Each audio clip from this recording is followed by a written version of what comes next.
എല്ലാവർക്കും നമസ്കാരം. Dark histories പരമ്പരയിലെ 42-ാം എപ്പിസോഡിലേക്ക് എല്ലാവർക്കും സ്വാഗതം. ഇന്ന് നമ്മൾ കാണുന്നത് ഒരു നഷ്ടപ്പെട്ട നിധിയുടെ കഥയാണ്. ഒരു ചെറിയ കഥയാണെങ്കിൽ പോലും ഇതിലെല്ലാം ഉണ്ട്. ഹൊറർ, മിസ്റ്ററി, ഹിസ്റ്ററി, പര്യവേഷണം, ശാപം, അങ്ങനെ തുടങ്ങിയ എല്ലാം. നിധിവേട്ടകളുടെ കഥകൾ നോക്കിയാൽ മിക്ക കഥകളും ഇത്തരം കാര്യങ്ങളുമായിട്ട് ബന്ധപ്പെട്ടാണ് കാണുന്നത്. കൊസാറ്റോട്ട് നദിയിൽ നഷ്ടപ്പെട്ട സ്പാനിഷ് സ്വർണ്ണഖനിയുടെ കഥയും വ്യത്യസ്തമല്ല. നിധിവേട്ടയുമായിട്ട് ബന്ധപ്പെട്ട് 13-ാമത്തെ വീഡിയോ ആണ് നമ്മളിവിടെ ചെയ്യുന്നത്. എല്ലാം ഡാർക്ക് ഹിസ്റ്ററീസ് എന്ന പ്ലേലിസ്റ്റിലുണ്ട്. ആ പ്ലേലിസ്റ്റിൻ്റെ ലിങ്ക് താഴെ കൊടുക്കുന്നുണ്ട്. അതുപോലെ ഒരു സന്തോഷകരമായ കാര്യം കൂടി നിങ്ങളുമായിട്ട് പങ്കുവയ്ക്കുവാനുണ്ട്. നമ്മുടെ നിധിവേട്ടകളുടെ കഥകൾ മാത്രം എടുത്ത് പുസ്തകമാക്കുവാൻ 1-2 പ്രസാധകർ മുൻപോട്ട് വന്നിട്ടുണ്ട്. അവരുമായിട്ട് സംസാരിക്കുന്നു. അങ്ങനെ സംഭവിച്ചാൽ നിധിവേട്ടയുടെ കഥകൾ മാത്രം പറയുന്ന മലയാളത്തിലെ ആദ്യത്തെ പുസ്തകമായിരിക്കും ഇതെന്ന് എനിക്ക് തോന്നുന്നു. നിധിവേട്ടകളുടെ കഥകൾ മാത്രം പറയുന്ന വേറെ ബുക്കും മലയാളത്തിലുണ്ടെങ്കിൽ, ആരെങ്കിലും മുൻപ് കണ്ടിട്ടുണ്ടെങ്കിൽ അതൊന്ന് മെൻഷൻ ചെയ്താൽ വലിയ ഉപകാരമായിരിക്കും. കഥയിലേക്ക് പോവാം.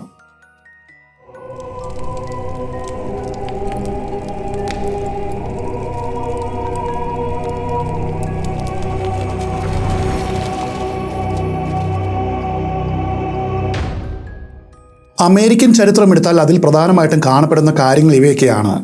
ആദ്യകാലത്തെ സ്പാനിഷ് കുടിയേറ്റം, മിഷനറി പ്രവർത്തനം, കാർഷിക വികസനം, ഖനനം, ഗോത്രവർഗ്ഗക്കാരുമായിട്ടുള്ള പോരാട്ടങ്ങൾ, അമേരിക്കയുടെ തെക്ക് പടിഞ്ഞാറൻ പ്രദേശങ്ങളിലേക്ക് പുതിയതായിട്ട് വന്ന സ്പാനിഷുകാർ തുടക്കമിട്ട് വികസിപ്പിച്ചതും വിജയകരമായിട്ട് പ്രവർത്തിപ്പിച്ചതുമായ ഫാമുകൾ, റാഞ്ചുകൾ, ഖനികൾ, ഇവയിലെല്ലാം 10,000-കണക്കിന് അമേരിക്കക്കാരാണ് ജോലി ചെയ്തത്. കാലക്രമേണ സാഹചര്യങ്ങൾ അവർക്കെതിരായി. വരൾച്ച, ഇന്ത്യൻ ഗോത്ര ജനതയുടെ നിരന്തരമായിട്ടുള്ള ആക്രമണങ്ങൾ, ഇതുമൂലം ജോലിക്കാരിലുണ്ടായ ഗണ്യമായ കുറവ്, വിപരീതമായിട്ടുള്ള രാഷ്ട്രീയ തീരുമാനങ്ങൾ, അങ്ങനെ നിരവധി എതിർപ്പുകളുടെ ഫലമായിട്ട് സ്പാനിഷുകാർ അമേരിക്കൻ മണ്ണിൽ നിന്നും ക്രമേണ പിൻവാങ്ങി. റാഞ്ചുകളും ഖനികളും മനസ്സോടെ ഉപേക്ഷിക്കുവാനായിട്ട് അവർ നിർബന്ധിതരായി. സ്പാനിഷുകാർ നിരവധി ഖനികൾ കുഴിച്ചിരുന്നു. ഇവയിൽ പലതിൽ നിന്നും സ്വർണം, വെള്ളി, മറ്റ് വിലപിടിപ്പുള്ള ലോഹങ്ങൾ തുടങ്ങിയവ ഖനനം ചെയ്തെടുത്തിരുന്നു. ഇതെല്ലാം വളരെ കൃത്യമായിട്ട് രേഖപ്പെടുത്തിയിട്ടുമുണ്ട്. അതുമായിട്ട് ബന്ധപ്പെട്ട നിഗൂഢമായ നിരവധി കഥകളുണ്ട്. തെക്ക് പടിഞ്ഞാറൻ അർക്കൻസാസിലെ കൊസാറ്റോട്ട് നദിയിൽ വർഷാവർഷം വെള്ളപ്പൊക്കം ഉണ്ടാകാറുണ്ട്. ആ വെള്ളപ്പൊക്കവുമായിട്ട് ബന്ധപ്പെട്ട വളരെ മിസ്റ്റീരിയസ് ആയ ഒരു നിധിയുടെ കഥയുണ്ട്. അളവറ്റ സ്വർണം ഇന്നുമുണ്ടെന്ന് കരുതപ്പെടുന്ന ഒരു സ്വർണ്ണഖനിയുടെ കഥ. നിധിവേട്ടക്കാരെ കൊതിപ്പിച്ചുകൊണ്ട് പലതവണ പ്രത്യക്ഷപ്പെടുകയും അതുപോലെ അപ്രത്യക്ഷമാവുകയും ചെയ്യുന്ന വിചിത്രമായൊരു കഥ. ഇന്നും ഈ സമസ്യ അതുപോലെ തന്നെ നിലവിലുണ്ട്. തെക്ക് പടിഞ്ഞാറൻ അർക്കൻസാസിലാണ് കൊസാറ്റോട്ട് നദിയുള്ളത്. കൊസാറ്റോട്ട് നദി ക്വാച്ചിറ്റ പർവ്വതനിരകളിൽ നിന്നും പുറപ്പെട്ട് സാമാന്യം നല്ല നിരപ്പായൊരു സമതലത്തിലേക്ക് ഒഴുകി വരുന്നു. അവിടെ വെച്ചത് ലിറ്റിൽ നദിയുമായിട്ട് സംഗമിക്കുന്നു. കൊസാറ്റോട്ട് നദി വളരെ അപകടം നിറഞ്ഞ ഒന്നാണ്. ചെങ്കുത്തായ വെള്ളച്ചാട്ടങ്ങളും കുത്തൊഴുക്കും നിറഞ്ഞ ഒന്ന്. ഈ നദിയെ സ്കൾ ക്രഷർ എന്നാണ് റെഡ് ഇന്ത്യക്കാർ വിളിക്കുന്നത്. സാഹസികരും കയാക്കർമാരുമായ യുവാക്കൾ അവിടേക്ക് പോകാറുണ്ട്. അവർക്കെല്ലാം കൊസാറ്റോട്ട് നദി വലിയ വെല്ലുവിളിയാണ് ഉയർത്തുന്നത്. ലക്ഷക്കണക്കിന് വർഷങ്ങളായിട്ട് ഇതേ ചെരുവിലൂടെ താഴേക്ക് ഒഴുകുന്ന കൊസാറ്റോട്ട് നദി ഔജിറ്റ പർവ്വതനിരകളുടെ അടിവാരത്തിലൂടെ ഒഴുകുന്നു. ഈ പർവ്വതത്തിന് ചില പ്രത്യേകതയുണ്ട്. പർവ്വതത്തിന്റെ പുറംഭാഗത്തുള്ള പാറകൾ അത്ര കാഠിന്യമുള്ളതല്ല, മൃദുവായ മണൽ കല്ലുകളാണ്. നദി ഇതുവഴി ഒഴുകി ഇത്തരം ദുർബലമായ പുറംപാളികളെ കാർന്നെടുത്തിരുന്നു. അതോടെ യുഗങ്ങൾ പഴക്കമുള്ള അഗ്നിപർവ്വത പ്രവർത്തനത്തിന്റെ അവശിഷ്ടങ്ങളായ ഭൂമിക്കടിയിലെ ആഗ്നേയ ശിലകൾ ചിലയിടങ്ങളിൽ പുറത്തു വന്നു. ഉപരിതലത്തിന് വളരെ താഴെയായിട്ട് പുതിയതായിട്ട് കാണപ്പെട്ട ഗ്രാനൈറ്റ് പാറകളുടെ ആഴമുള്ള വിള്ളലുകളിലും പൊട്ടിയടർന്ന കല്ലിന്റെ കഷ്ണങ്ങളിലും സ്വർണ്ണത്തരികൾ കാണപ്പെട്ടു. പിന്നീട് വന്ന സഹസ്രാബ്ദങ്ങളിൽ സമുദ്രജലം ഈ പ്രദേശത്തേക്ക് ഇരച്ചു കയറുകയും അഗ്നിപർവ്വത അവശേഷിപ്പുകളെ പൂർണ്ണമായിട്ട് മൂടുകയും അവയ്ക്ക് മുകളിൽ അവശിഷ്ട പാറകളുടെ പാളികൾ വീണ്ടും നിക്ഷേപിക്കുകയും ചെയ്തു. കാലക്രമേണ കടൽ പിൻവാങ്ങി. ഇത്തരം മണൽക്കല്ലിന്റെ പാളികൾ ഭൂമിക്കടിയിലെ മർദ്ദം കാരണം നിരങ്ങി മാറി. പിന്നീട് ടെക്ടോണിക് പ്ലേറ്റുകളുടെ ചലനഫലമായി ഗ്രാനൈറ്റ് പാറകൾ അതിലെ സ്വർണ്ണ നിക്ഷേപങ്ങളടക്കം ഭൂമിയുടെ ഉപരിതലത്തിലേക്ക് കൂടുതൽ അടുപ്പിച്ചു കൊണ്ടുവന്നു. കഥകൾ പ്രകാരം 1500-കളിൽ സ്പാനിഷ് പര്യവേഷകനായ ഹെർണാണ്ടോ ഡിസോട്ടയുടെ സംഘത്തിലുള്ളവർ ഈ ദുർഘടമായ പ്രദേശത്ത് എത്തിച്ചേർന്നു. നദീതീരം വഴി സഞ്ചരിക്കവേ അവർ വളരെ വലിയൊരു സ്വർണ്ണശേഖരം യാദൃശ്ചികമായിട്ട് കണ്ടെത്തി. ആ സമ്പത്ത് കുഴിച്ചെടുക്കുവാൻ അവർ അവിടെയുള്ള കാടോ ഗോത്രവർഗ്ഗക്കാരെ അടിമകളാക്കി. അവരെ കൊണ്ട് വളരെ ക്രൂരമായിട്ട് പണിയെടുപ്പിച്ചു. അവരുടെ ക്രൂരത വളരെ വലുതായിരുന്നു. അതിൽ സഹികെട്ട കാടോ ഗോത്രത്തിലെ ഒരു ദുർമന്ത്രവാദി സ്പാനിഷുകാർക്കും അവർ മോഷ്ടിച്ചെടുത്ത സ്വർണത്തിനും ആ ഖനിക്കും നേർക്ക് ഒരു ഉഗ്രശാപം നൽകി. ഭൂമി ഈ നിധിയെ വിഴുങ്ങും. വരും കാലത്ത് അത് അന്വേഷിക്കുന്ന ആർക്കും അതിദാരുണമായിട്ടുള്ള അപകടങ്ങൾ സംഭവിക്കും, അയാൾ ശപിച്ചു. ഒടുവിൽ തങ്ങളുടെ സഹനത്തിന്റെ എല്ലാ അതിരും കടന്നപ്പോൾ റെഡ് ഇന്ത്യൻസ് പാതിരാത്രിയിൽ സ്പാനിഷ് ക്യാമ്പിന് നേർക്ക് കൂട്ടമായിട്ട് വലിയൊരു ആക്രമണം നടത്തി. തങ്ങൾ അപകടത്തിലാണെന്ന് സ്പാനിഷുകാർക്ക് മുൻപേ അറിയാമായിരുന്നു. ഇത് മുൻകൂട്ടി മനസ്സിലാക്കിയ സ്പാനിഷ് കമാൻഡർമാർ ഖനനം ചെയ്തെടുത്ത ടൺ കണക്കിന് സ്വർണ്ണക്കട്ടികൾ പാറകൾ നിറഞ്ഞ ആഴത്തിലുള്ള ഒരു ഗുഹയിലേക്ക് എത്രയും വേഗം മാറ്റുവാനായിട്ട് തങ്ങളുടെ ആളുകളോട് ഉത്തരവിട്ടു. അവരതുപോലെ തന്നെ ചെയ്തു. അതിനുശേഷം അവർ ഭീമാകാരമായ പാറകൾ ഉപയോഗിച്ച് ആ ഖനിയുടെ കവാടം അടച്ചു മൂടി. കൂടുതൽ സേനയെ സംഘടിപ്പിച്ച് മടങ്ങി വരുമ്പോൾ സ്വർണ്ണഖനി എവിടെയാണെന്ന് തിരിച്ചറിയുവാനായിട്ട് അടുത്തുള്ള മരങ്ങളിൽ അവർ രഹസ്യവും നിഗൂഢവുമായിട്ടുള്ള ചിഹ്നങ്ങൾ കൊത്തിവെച്ചു. പക്ഷെ അവരുടെ പ്രതീക്ഷകളെല്ലാം വെറുതെയായി. ഇതിനു തൊട്ടു പിന്നാലെ കാഡോ ഗോത്രക്കാർ അവർക്ക് നേരെ പാഞ്ഞു വന്നു.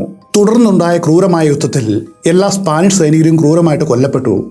ഒരു കൂട്ടക്കൊലയായിരുന്നു അന്ന് അവിടെ നടന്നത്. ഈ കൂട്ടക്കൊലയിൽ നിന്നും രക്ഷപ്പെട്ട ഒരേ ഒരു വ്യക്തി ഒരു സ്പാനിഷ് പെൺകുട്ടിയായിരുന്നു. അവൾ ഉന്നതനായ ഒരു പ്രഭുവിന്റെ മകളായിരുന്നുവെന്ന് ചില കഥകൾ പറയുന്നു. അല്ല, അവൾ പ്രഭുവിന്റെ വേലക്കാരിയായിരുന്നുവെന്നും മറ്റു ചിലർ അവകാശപ്പെടുന്നു. എന്തായാലും അടച്ചു മൂടിയ ഖനിയുടെ കൃത്യമായ സ്ഥാനം വ്യക്തമാക്കുന്നൊരു ഭൂപടം അവളുടെ കൈവശം ഉണ്ടായിരുന്നു. മൃഗത്തോലി വരച്ച ആ ഭൂപടവും നെഞ്ചോടമർത്തി അവൾ ഇരുണ്ട കൊടുങ്കാട്ടിലേക്ക് ഓടി രക്ഷപ്പെട്ടുവെന്ന് ചില നാടോടി കഥകൾ പറയുന്നു. ഭയന്നു വിറച്ചും പട്ടിണി കിടന്നും അവൾ ദിവസങ്ങളോളം വനത്തിലൂടെ അലഞ്ഞു തിരിഞ്ഞു. ഒടുവിൽ അവൾ ആ വനത്തിൽ വെച്ച് തന്നെ മരിച്ചു. അതോടൊപ്പം ആ ഭൂപടവും. അവളുടെ അസ്ഥികൾ ആ നിധിമാപ്പിന് മുകളിൽ എന്നേക്കുമായിട്ട് ചിതറിക്കിടക്കുന്നുവെന്ന് ചില ഐതിഹ്യങ്ങൾ പറയുന്നു. എന്നാൽ വേറെ ചില കഥകളിൽ അവൾ മരിച്ചില്ല, മറിച്ച് കാഡോ ഗോത്രക്കാർ അവളെ പിടികൂടി അവരിൽ ഒരാളായിട്ട് വളർത്തി. ഒടുവിൽ അവരിൽ ഒരുവൻ അവളെ വിവാഹം ചെയ്തു കൊടുത്തു. ശപിക്കപ്പെട്ട സ്വർണ്ണഖനി കൃത്യം എവിടെയാണ് ഉള്ളതെന്ന രഹസ്യം തന്റെ തലമുറകൾക്ക് മാത്രം അവൾ വെളിപ്പെടുത്തി. അതിനുശേഷം ആ കൂട്ടക്കൊലയുടെ ഓർമ്മകൾ അവളുടെ സമനില തെറ്റിച്ചു. പൂർണ്ണമായും ഭ്രാന്ത് പിടിച്ചാണ് ശിഷ്ടകാലം അവൾ ജീവിച്ചതെന്ന് മറ്റു ചില കഥകൾ പറയുന്നു. 1500കളിലെ കഥകൾ അവിടെ നിൽക്കട്ടെ. ആ സംഭവമെല്ലാം നടന്ന നൂറ്റാണ്ടുകൾക്ക് ശേഷം ഈ നിധിയുടെ കഥ വേറെയും ചിലർ മനസ്സിലാക്കി. പ്രധാനമായിട്ടും ഇത്തരം നാടോടി കഥകൾ വഴിയായിരുന്നു അവരും അതറിഞ്ഞത്. അവർ അതിനു വേണ്ടിയിട്ട് തിരച്ചിൽ ആരംഭിച്ചു. ആ കഥകളിലേക്ക് നമുക്ക് പോകാം. അമേരിക്കൻ സിവിൽ വാറിന് തൊട്ടു മുൻപ് ഡോക്ടർ ഫെർഡിനാൻഡ് സ്മിത്ത് തന്റെ കുടുംബത്തെയും കൂട്ടി മിസോറിയിലെ ഫ്രാങ്ക്ഫോർട്ടിൽ നിന്നും അർക്കൻസാസിലെ സെവിയർ കൗണ്ടിയിലെത്തി. സ്മിത്ത് കുടുംബം കൊസാറ്റോട്ടു നദിയുടെ പരുക്കൻ വനപ്രദേശങ്ങളിലൊന്നിൽ താമസമാക്കി. അവിടെ അവർ കുറച്ച് ഭൂമി വെട്ടിത്തെളിച്ച് ധാരാളം വിളകൾ നട്ടു. ഡോക്ടർ സ്മിത്തിന്റെ അർക്കൻസാസിലേക്കുള്ള പെട്ടെന്നുള്ള മാറ്റത്തിന്റെ കാരണങ്ങൾ ദുരൂഹമാണ്. അയാൾ ചികിത്സിച്ച ചില രോഗികളുടെ പെട്ടെന്നുള്ള മരണങ്ങളാണ് അദ്ദേഹം നാട് വിടുവാനായിട്ട് കാരണമായതെന്ന് പറയുന്നു. ഒറ്റ വാക്കിൽ പറഞ്ഞാൽ ഡോക്ടർ ഫെർഡിനാൻഡ് സ്മിത്ത് ഒരു വ്യാജ ഡോക്ടറായിരുന്നു. പക്ഷേ ദൂരെയുള്ള സ്ഥലത്ത് അതാർക്കും അറിയില്ല. അതുകൊണ്ടാണ് തട്ടകം ഇവിടേക്ക് മാറ്റിയത്. അയാൾ ഇപ്പോൾ വന്ന സെവിയർ കൗണ്ടിയിലെ താമസക്കാർക്ക് ഒരു ഫിസിഷ്യൻ ഇല്ലായിരുന്നു. അതിനാൽ ഒരു ചോദ്യവുമില്ലാതെ ഡോക്ടർ സ്മിത്തിനെ അവർ സ്വാഗതം ചെയ്തു. ഡോക്ടർ സ്മിത്ത് വൈകാതെ ജനപ്രിയനായി. രോഗികളെയും പരിക്കേറ്റവരെയും അയാൾ ചികിത്സിച്ചു. അതിന് നല്ല പ്രതിഫലവും കിട്ടി. അയാൾ ചികിത്സിച്ച രോഗികളുടെ അവസ്ഥ എന്തായിരുന്നുവെന്ന് ദൈവത്തിന് മാത്രമേ പറയുവാൻ കഴിയൂ. മുറി വൈദ്യന് ആളെ കൊല്ലുമെന്നാണല്ലോ. ചക്ക വീണ് മുയലി ചത്തതുപോലെ ചിലർ രക്ഷപ്പെട്ട് കാണും. അത് ധാരാളം മതിയാവും ഒരു വ്യാജ ഡോക്ടർക്ക് പിടിച്ചു നിൽക്കുവാൻ. എന്നാൽ ഡോക്ടർ സ്മിത്തിന് ചരിത്രത്തിൽ വലിയ താല്പര്യമുണ്ടായിരുന്നു.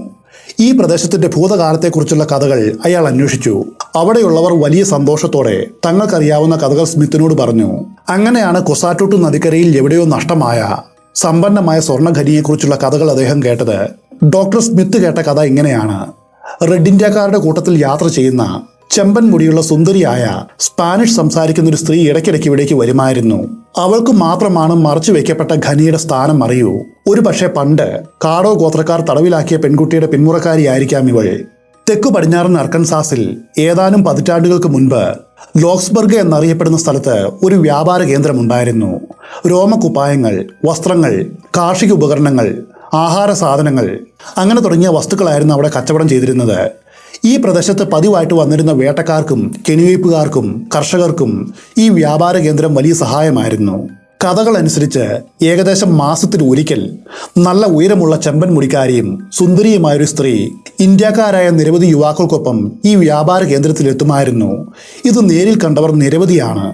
അവർ പറയുന്നതനുസരിച്ച് അവൾ തുകൽ വസ്ത്രങ്ങളാണ് ധരിച്ചിരുന്നത്. നാടൻ ഡിസൈനിൽ നിർമ്മിച്ച സ്വർണ്ണാഭരണങ്ങൾ അവൾ അണിഞ്ഞിരുന്നു. അവൾ എപ്പോഴും ഒരു വെളുത്ത കുതിരപ്പുറത്താണ് വ്യാപാര കേന്ദ്രത്തിലേക്ക് വരാറ്. ഇന്ത്യക്കാർ കാൽനടയായിട്ട് അവളുടെ പിന്നാലെ നടക്കും. അതാണ് പതിവ്.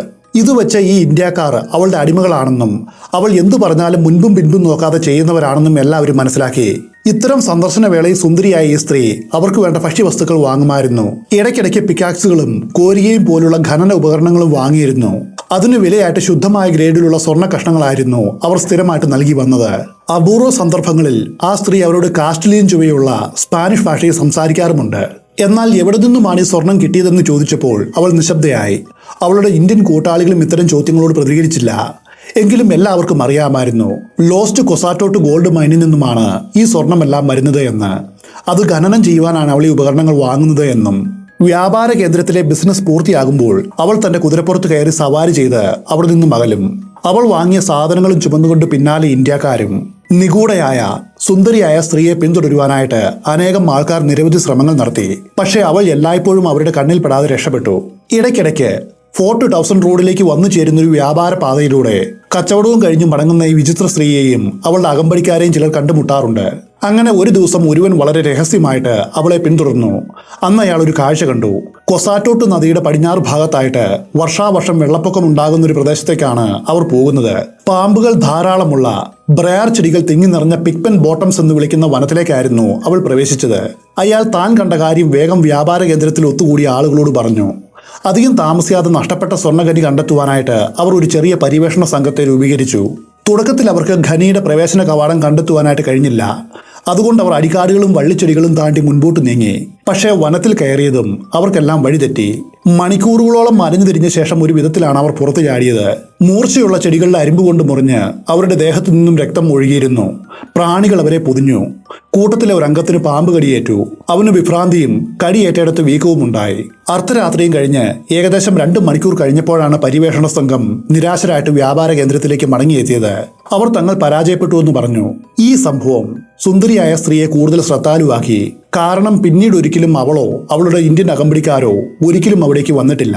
ചിലപ്പോഴൊക്കെ കൊസാറ്റോട്ട് നദിയുടെ തീരത്തുകൂടി വെള്ള കുതിരപ്പുറത്ത് സവാരി ചെയ്യുന്ന ഒരു സ്ത്രീയുടെ പ്രേതരൂപം തങ്ങൾ കണ്ടുവെന്ന് ചിലർ പറഞ്ഞിരുന്നു. ഈ കഥകളെല്ലാം കേട്ട ഡോക്ടർ സ്മിത്ത് നഷ്ടപ്പെട്ട ആ ഖനി കണ്ടെത്തുവാനായിട്ട് തീരുമാനിച്ചു. ഡോക്ടർ സ്മിത്ത് കൊസാറ്റോട്ട് നദിക്കരയിൽ ഒരു വലിയ കൂട്ടം ഭൂമി വാങ്ങി. മേൽ പറഞ്ഞ യുവതിയും കൂട്ടരും കയറിപ്പോയ വനവും ഈ ഭൂമിക്കുള്ളിൽ ഉൾപ്പെടും. ഈ കുറ്റിക്കാടിനുള്ളിൽ എവിടെയെങ്കിലും നഷ്ടപ്പെട്ട ഖനി തനിക്ക് കണ്ടെത്തുവാനായിട്ട് കഴിയുമെന്ന് സ്മിത്ത് കണക്കുകൂട്ടി. വനവും കുറ്റിക്കാടും വൃത്തിയാക്കുവാനായിട്ട് സ്മിത്ത് നിരവധി ആളുകളെ നിയോഗിച്ചു. ഒടുവിൽ ആ പ്രദേശം മുഴുവനും വെട്ടിത്തെളിച്ചപ്പോൾ മണൽപ്പരപ്പിന് മുകളിലായിട്ട് ഒരു കരിങ്കല്ലിന്റെ പാളി അവർ കണ്ടു. അത് നീക്കം ചെയ്തപ്പോൾ വളരെ പഴയ ഒരു മൈൻ ഷാഫ്റ്റ് അവർ കണ്ടെത്തി. ആ ഷാഫ്റ്റ് നേരെ താഴേക്ക് ലംബമായിട്ട് കടന്നു പോകുന്നു. ഇതിന്റെ പ്രവേശന കവാടത്തിന് സമീപം കിടക്കുന്ന നിരവധി വലിയ പാറക്കൂമ്പാരങ്ങളിൽ നിന്നും ഒരു കാലത്ത് വളരെ വലിയൊരു ഖനനം ഇവിടെ നടന്നിട്ടുണ്ടെന്ന് സ്മിത്ത് വിലയിരുത്തി. ഷാഫ്റ്റിലേക്ക് നോക്കിയപ്പോൾ വളരെ പഴക്കമുള്ളതും ദ്രവിച്ചതുമായ നിരവധി തടി താങ്ങുകൾ കാണുവാൻ കഴിഞ്ഞു. തന്റെ തൊഴിലാളികളിൽ ഒരാളെ ഖനിയിലേക്ക് അയാൾ ഇറക്കിവിട്ടു. താഴേക്ക് ഇറങ്ങിയ ജോലിക്കാരൻ കണ്ട കാഴ്ച ഇതാണ്. ഉപരിതലത്തിൽ നിന്നും 30 അടി താഴെയായിട്ട് വെള്ളം തളം കെട്ടിക്കിടക്കുന്നു. അന്വേഷണം അവിടെ വെച്ച് വഴിമുട്ടി. അതിന്റെ ഉള്ളിലെ വെള്ളം അളവറ്റതായിരുന്നു. കോരി വറ്റിക്കുവാനായിട്ട് കഴിയില്ല. കോരും തോറും നദിയിൽ നിന്നും വെള്ളം കയറി വരും. ഡോക്ടർ സ്മിത്തിന്റെ ഉദ്യമം ഇവിടെ പരാജയപ്പെട്ടു. അതിനുശേഷം അയാൾ എന്തു ചെയ്തുവെന്ന് ചരിത്രം പറയുന്നില്ല. ഇതോടെ അയാൾ ഉദ്യമം ഉപേക്ഷിച്ചുവെന്ന് വേണം കരുതുവാനായിട്ട്. പിന്നീട് വർഷങ്ങളോളം ഈ ഷാഫ്റ്റിന്റെ അടിഭാഗത്ത് എത്തുവാനായിട്ട് ആർക്കും കഴിഞ്ഞില്ല. തുടർന്ന് 1920കളുടെ മധ്യത്തിൽ അർക്കൻസാസിന്റെ ഈ ഭാഗത്ത് കടുത്ത വരൾച്ച ബാധിച്ചു. കൊസാറ്റോട്ട് നദി പതിവിലധികം വറ്റി വരണ്ടു. വെറും ഒരു നീരൊഴുക്ക് മാത്രമായിട്ട് അത് മാറി. അതോടെ ആ പ്രദേശത്തെ ജലവിധാനം വളരെയേറെ കുറഞ്ഞു. പഴയ ഷാഫ്റ്റിലെ ജലനിരപ്പ് വീണ്ടും താഴ്ന്നു. അതോടെ ഒരു കൂട്ടം ആളുകൾ അതിൽ പ്രവേശിക്കുവാനായിട്ട് തീരുമാനിച്ചു. ഇത്തവണ കയറുകൾ ഉപയോഗിച്ച് കോരികയും വിളക്കുമായിട്ട് 2 പേരെ ഖനിയുടെ ഉള്ളിലേക്ക് ഇറക്കി. അവർ പുരാതനമായ തുരങ്കത്തിലൂടെ ഇറങ്ങുമ്പോൾ കട്ടിയുള്ളതും ദ്രവിച്ചതുമായ താങ്ങുതടികൾ കണ്ടു. ഏകദേശം 75 അടി താഴ്ചയിൽ ഒരു വലിയ ഭാരമേറിയ ചുറ്റിക ഒരു താങ്ങുതടിക്കും പാറ വിടവിനും ഇടയിൽ തെക്കി വെച്ചിരിക്കുന്നത് അവർ കണ്ടു. പക്ഷെ അധികം മുൻപോട്ട് പോകുവാനായിട്ട് അവർക്കും കഴിഞ്ഞില്ല. കാരണം 100 അടി താഴ്ചയിൽ വീണ്ടും വെള്ളം കാണപ്പെട്ടു. അതോടെ വഴിയും അവസാനിച്ചു. അവരെ മറ്റുള്ളവർ തിരികെ മുകളിലേക്ക് വലിച്ചെടുത്തപ്പോൾ ഇടയ്ക്ക് വെച്ച് കണ്ട ചുറ്റികയും കൊണ്ടാണ് അവർ കയറി വന്നത്.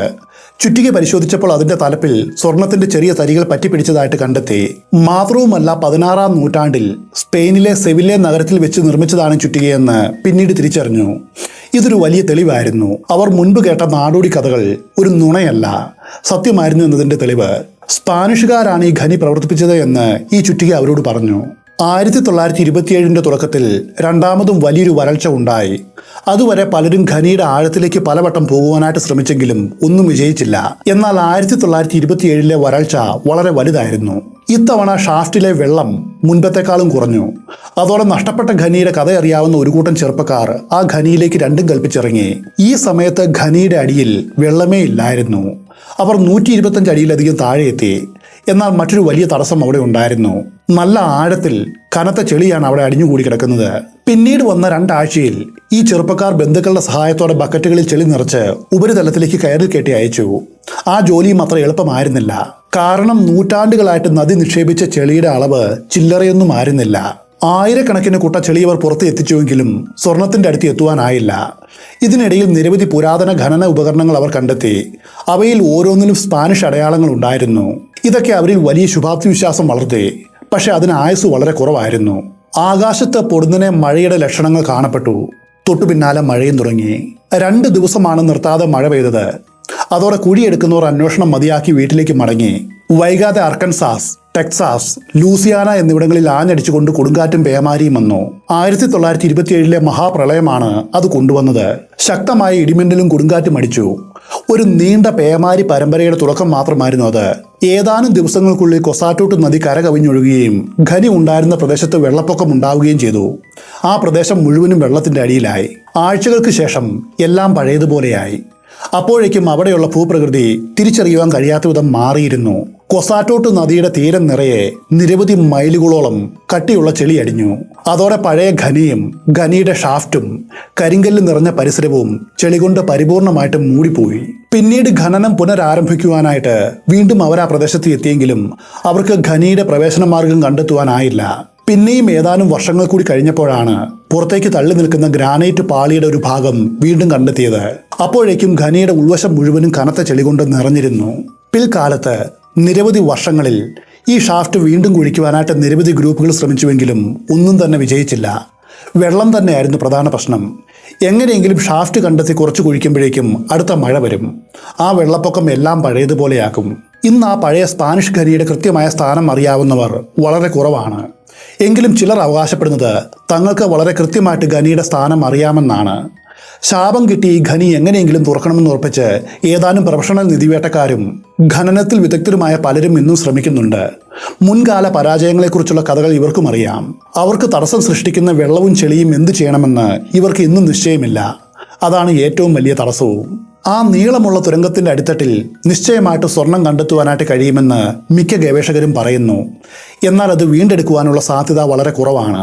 1999 ഈ സൈറ്റ് സന്ദർശിച്ച ഒരു ജോഡി സിവിൽ എഞ്ചിനീയർമാർ ഷാഫ്റ്റ് വീണ്ടും തുറക്കുവാനായിട്ട് കഴിയുമെന്നും അതിനുവേണ്ട നിയമപരമായിട്ടുള്ള കാര്യങ്ങളുമായിട്ട് തങ്ങൾ മുൻപോട്ട് പോവുകയാണെന്നും പറഞ്ഞിരുന്നു. അതിനുശേഷം അവരെ ആരും കണ്ടിട്ടില്ല.